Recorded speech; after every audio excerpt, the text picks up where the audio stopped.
Siyempre, dahil nandiyan na si Mama at Papa, ang gagawin natin, bublow tayo ng candle. Okay, bibila kayo ng tatlo sabay-sabay, ha? Yung malakas, ha?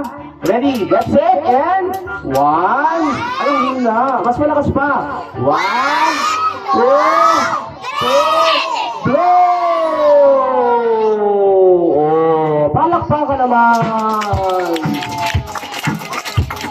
Anong sasabihin ninyo lahat?